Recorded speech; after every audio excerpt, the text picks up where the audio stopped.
Hi guys! 皆さんこんにちは。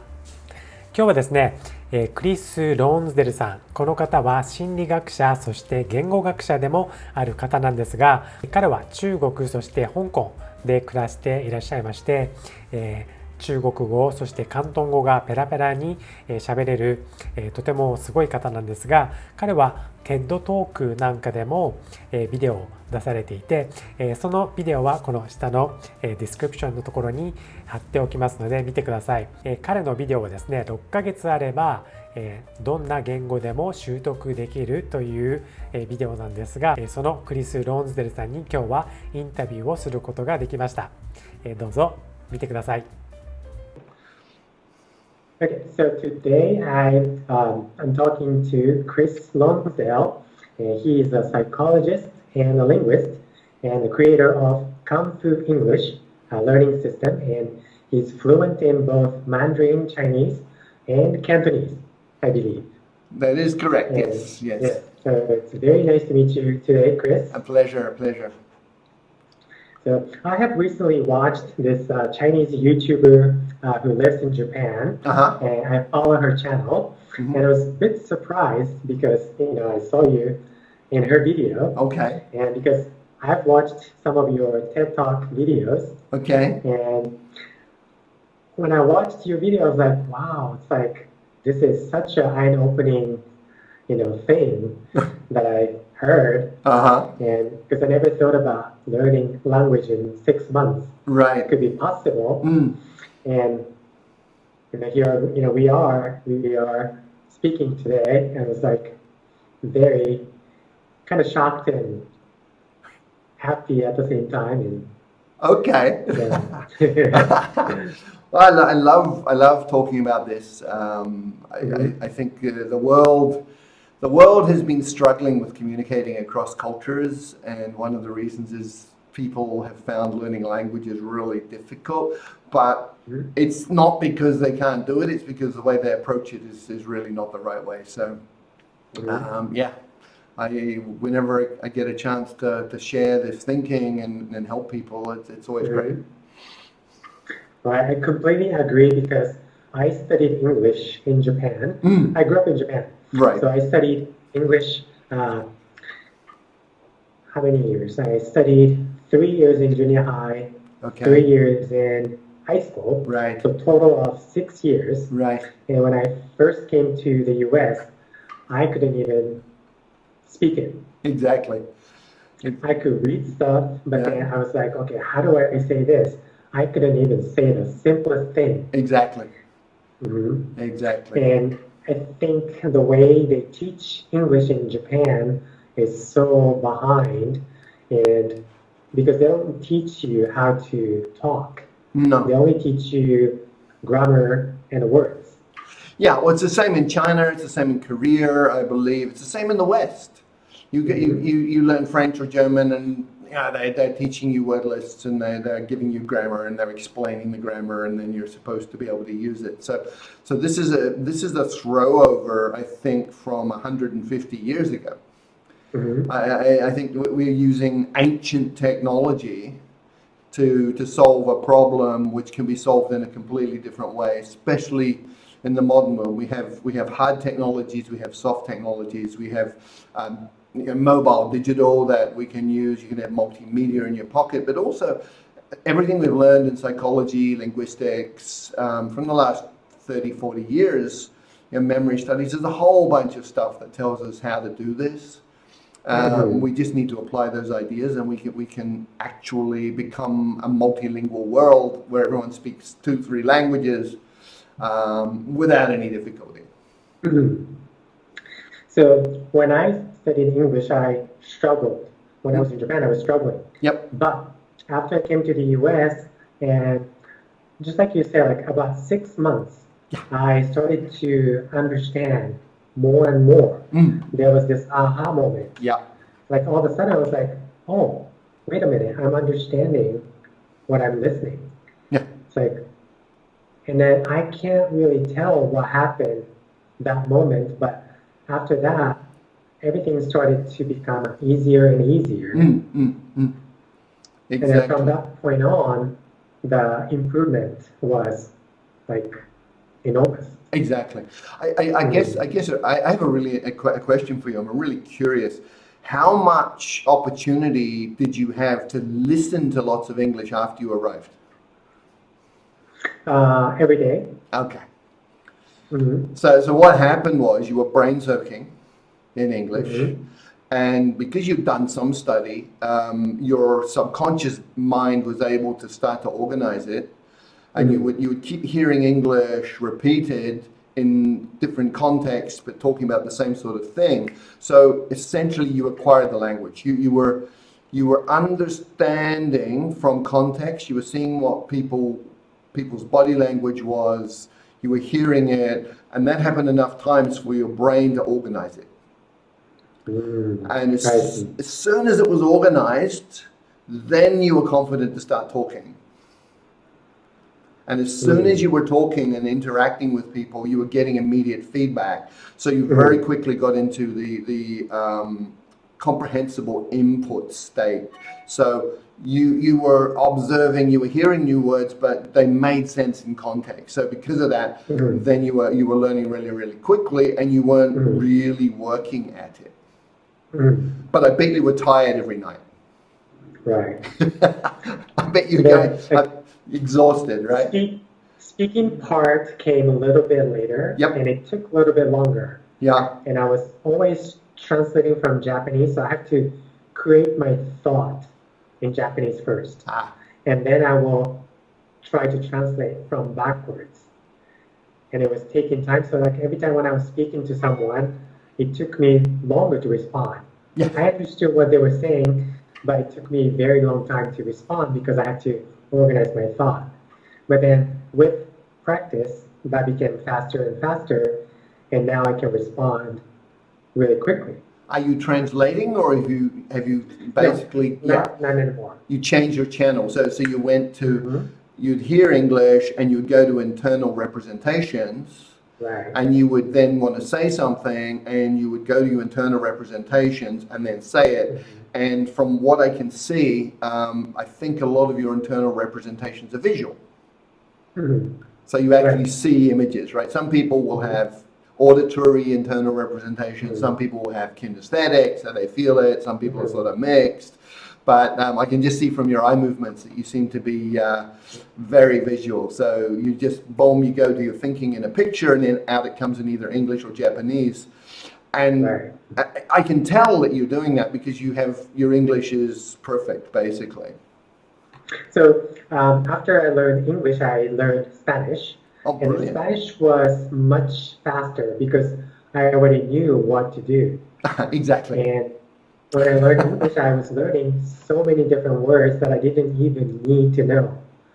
And I was wasting my time. Right. So when I learned Spanish, I only knew I had to learn certain words in order for me to start speaking. Exactly. And I applied that method. I was like, within probably 6 months, I was like able to start to like say stuff. And that was doing it in the US, right? So you weren't actually getting Spanish every day. I would bet that if you were in a Spanish context, it would have been about 3 weeks. Because you focus on what you need, and you then start doing that, and then you're actually communicating in the language. That's great, fantastic. So what other languages do you speak?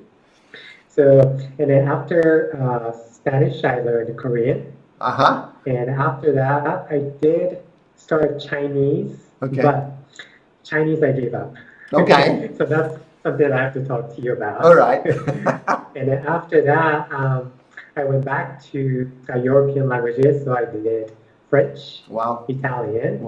And then those I kind of gave up too because I didn't have anyone to practice with. And for me, I need to really speak in order for me to get better at speaking. And if I don't have anyone to talk to, I just can't improve myself. Yeah, well, you need to walk to get better at walking. You need to do push-ups to get better at doing push-ups, right? It's a sort of really simple rule. So, yeah, my perspective is always to say, you know what? If I don't need this language right now, I'm not going to bother. Because I know when I do need it, within about 3-4 weeks, I'll have got enough to be able to be mobile, and then from there I can build it. But unless I have the actual need, I don't bother. What I tend to do is go deeper into the languages I already have by reading stuff that's interesting and treating it like a mother tongue, basically. Right. So like when I was learning Korean, there were some sounds that I couldn't recreate. So Japanese, we don't have aspirated sound, and Koreans do. Okay. So Korean language, they have aspirated sound. You have an example? I didn't know how to do that. You have an example? So the aspirated consonants like pa, pa. So the air comes out. But in Japanese, the air hardly comes out when we speak. Yeah. And I didn't know how that was, a thing. So when I was getting a weekly lesson from this Korean friend, she used a tissue in front of her, and then she showed me when she says certain words, the air was pushing the tissue paper, and at that moment, it clicked in my head. I was like, oh, that's how you say it. And then I knew how to produce the sound. Well, I think you actually, the key, you gave it away just now, because you said, oh, you didn't even know that that's a thing. Right? You were not aware, but basically what happens is we get to a place we don't actually know that this distinction exists. So we're not looking for it. Right. So she helped you understand, oh, there's a distinction here. And then you go, okay, so now there's something I need to pay attention to. Right. And then you started hearing it. Yeah. And then you started practicing it, and it probably hurt. Yeah. And I even touched her neck right here. Yeah. And I asked her to pronounce certain words, and I was feeling for the vibration. And then because when I was saying certain words, my neck wasn't doing the same thing. Exactly. So I had to kind of make my body move the way that the real Korean person was doing. Exactly. And that's interesting, right? People don't realize that our whole body gets involved in speaking a new language. From the neck, the face, the lips, the tongue, but actually even the body language. Body. Right? Like for instance, one of the things that I found was when I started having Japanese friends in Beijing, right? Is this There's a only Japanese people will respond to something which is a little surprising with that particular body language and sound. So you start to understand, wow, people in England, different parts of England, they have different body language for their accents. The Scots, when they speak with a Scots accent, everything changes, the whole expression changes. So yeah, you're absolutely right. So what is the most important misconception language learners have about what it takes to become fluent? Wow. I think most people believe they can't. All right. I think they come in believing they can't become fluent, number one.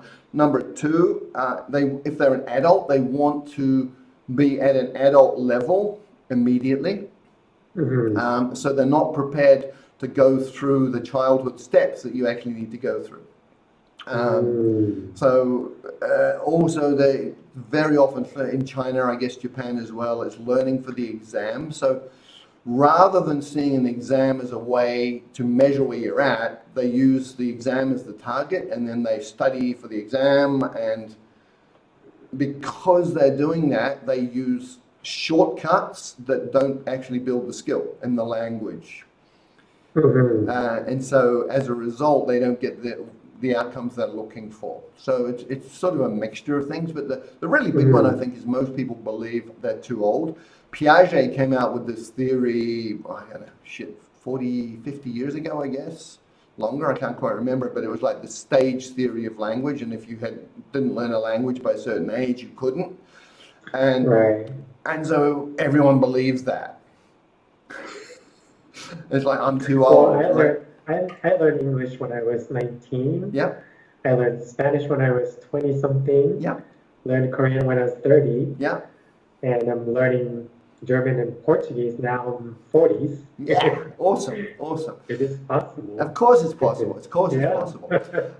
And you know, you look around and there are people who in their 40s have learned another language and they're fluent by the time they're 45. And so Piaget's theory doesn't hold water. There's so much evidence now in the world that we don't need to believe that. But a whole lot of people have never had that opportunity to come across these examples, and they rely on their experience at school. And I think most school language courses are very, very good at just one thing, which is proving to people they can't learn a language. So do you think psychology plays a big role in learning a language?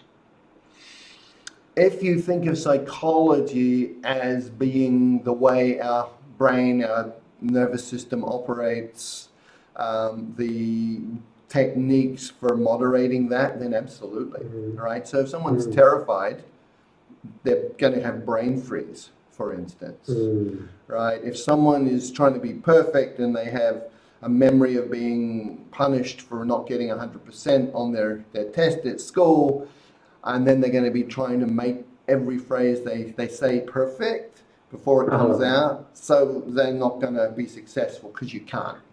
Right. Even native speakers don't have really good language when they're talking. The Nixon tapes, right, from Watergate. I mean, so many backups, wrong grammar, goes down this pathway, comes back, goes the other pathway, chunks, breaking the chunks up. Listen to Trump on stage. Right? He loops and he starts the thought and he doesn't finish it, and then he goes to another thought and he doesn't finish it, and then 5 minutes later he comes back to another thought, right? And that is actually how people generally tend to talk every day, right? So if you're trying to come out with picture perfect, grammatically perfect phrases, first time up, you're going to fail. It's just not going to work for you that way. Yeah, so I recently started learning Chinese again about 2 weeks ago. So I'm going to try my best, because I was so inspired by watching your video where you speak in Chinese. And so I'm going to have to try my best to be fluent in Chinese, not in 6 months, but hopefully within a year or so. You might want to give yourself a goal to be communicative for eating, drinking directions within about a month. Okay. Right. So don't worry about the fluency level. Just get yourself to, you can buy food, you can go out with friends, you can manage those simple social interactions all in Mandarin, and go from there. Okay. Right. Sounds great. Yeah, don't worry about it. You have already cracked the code for how languages work, right? And you've already understood that you go directly to internal representations, not translating. And you know that there is some high frequency stuff that is going to get you through the day very quickly. So you have all of the ingredients to get another language really, really quickly. The only thing you need is the model. So if you're listening to people speaking Mandarin every day and you're interacting with them, that's your model. If you don't have that, then something like Rhythmic Mandarin is going to give you the model. And then you just need to have opportunities to interact with that language. And as soon as you get what took you 6 months in English, it'll probably take you 3-4 weeks in Mandarin to get to that aha moment. Go on. On my YouTube channel, I'm teaching Japanese. And do you have any advice for people who are learning a foreign language? Wow, broad question. The number one advice is everyone is a language genius, because otherwise we would never have mastered our mother tongue. Right. All right, so number one, you can do it. You've already done it. Number two, you should play with it. Have fun with it. Number three, treat it as a tool. You've got to treat it as a tool, which is something that you take out and you use. So it's like a screwdriver, right? You use it to get outcomes. So they're learning from your YouTube channel, then they should, as soon as possible, go to a Japanese restaurant and then order food in Japanese, right? And they, you know, those are, you know, they start, even if it's single words, right? And begin to use it to get outcomes in life. This is absolutely key. If it's... See, like when I was studying Spanish, I was able to use it every day. So every time when I learned a new word or phrase, I would use it the next day. And then they understand me, and it was very rewarding to me. It's like, oh, they understood me. So now I wanted to say more and more every day. That was the motivation for me. Yes, exactly. So if you don't have that, and people say, oh, you need a language environment, you need a language environment, which is actually too broad of a concept. Right. Because what's happening in that you're like a baby and you're in the sea and people are ignoring you because you're not at their level. So you can be in a country for 20 years and not speak the language. Right. So what you need is an interlocutor. So you need somebody or some bodies who will use this other language with you. And you don't need that all the time. You can do a lot inputting, but there is a point you need to get it out. You need to use it. And it's, as you said, it's that process of using it and getting a result in the real world that makes it rewarding. It's like a child, right? Right? And it's like a child says to his or her parent, right? Come. And the parent comes, right? It's like a remote control, right? Wow, magic! I can use sounds from my mouth and make something happen. Wow. And if they say hungry, they'll feed you. Exactly. It's, oh wow, superpower. Right. Yeah. So I wanted to say this last. So this was one of the things that you said, and one of the videos, you said, 需要是成功的母亲。啊，对了，需要是成功的母亲，对，成功的母亲，对。Yeah. Need is the mother of success. Absolutely. 你说的不错啊，真的，你的发音不错，是挺好的。I'm curious. How many years now have you been using English as your main tool of communication? 27 years. Okay, yeah. So yeah, your English is beautiful. It's really nice. Well, I do make still a lot of mistakes, and there were some words that I'm not pronouncing correctly, but I'm using English as a tool to communicate. So. Yeah.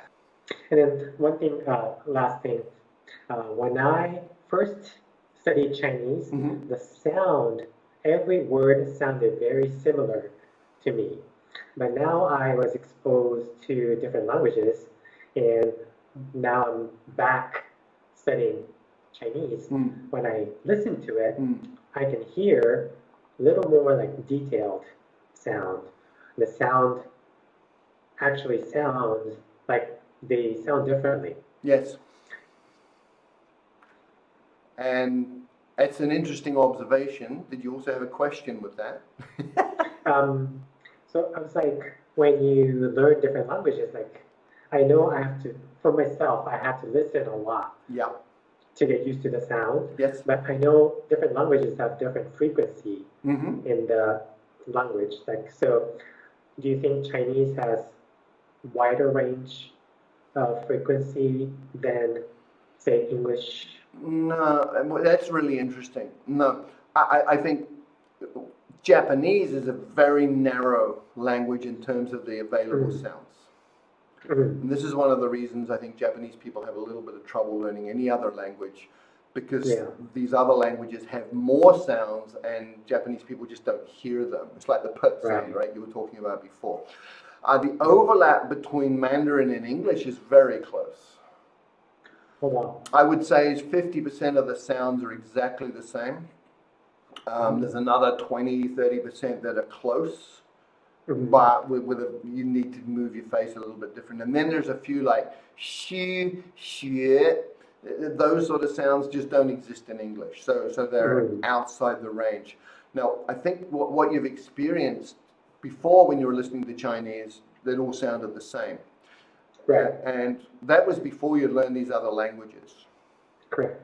Okay. So I think what's happened in your case is you now have covered the gamut of all the possible sounds in the human language pretty much. There's probably a few in Chinese, in Mandarin that you haven't mastered yet. But what you'll find is the more languages you speak, the more languages that you respond to, your brain is pretty much opened up. So it's now trained itself to hear all the sounds of human language. So you meet a new language and you won't understand it necessarily, but your brain goes, okay, that's a familiar sound. Or it's going to go, okay, here's another sound. This is filtered out a little bit, but let me pay attention to it and start filtering it in. Well, it was very interesting to talk to you and find out a lot about what you know. And I think when I watched your video, there were so many things that I really agreed with what you're saying. And it was very nice to ask you a question directly and to get your feedback. Thank you. No, it's brilliant. I've enjoyed this conversation because you've walked the walk. You've gone through the process. You've had the experience. You've got to that point where your brain went, I can get this, right? And that epiphany, and we all have that. Right. We all have that, and we all can have that, and we all need to understand that we all have this potential. And the way to get there faster is just to sort of do the things that we've been talking about. Sounds great. Sounds like you have some fun and games ahead. Yeah, I'm going to apply all this into my study and also my teaching. Awesome. So I can, yeah, thanks so much. And I had a great time talking to you. Me too. Yeah, thank you very much. Thank you too. You have a great evening, huh? Yeah, you too. Thanks so much. Bye-bye. My pleasure. Bye-bye. はい、皆さんどうでしたかというわけで、今日はクリス・ローンズデルさんと、お話をさせていただきました。本当にね、素晴らしい話ばかりで、私も、今まで勉強してきた言語などについて、話をしたり、そして彼からいろんな言語を習得するための、方法なんかを教えてもらいました。皆さんもこれを日本語の勉強の参考にしていただけたらなと思います。Okay guys, thanks for watching and I hope you enjoyed this video. I'm going to put links for his videos in my description, so please check it out. And I will see you guys in the next video. Thanks for watching.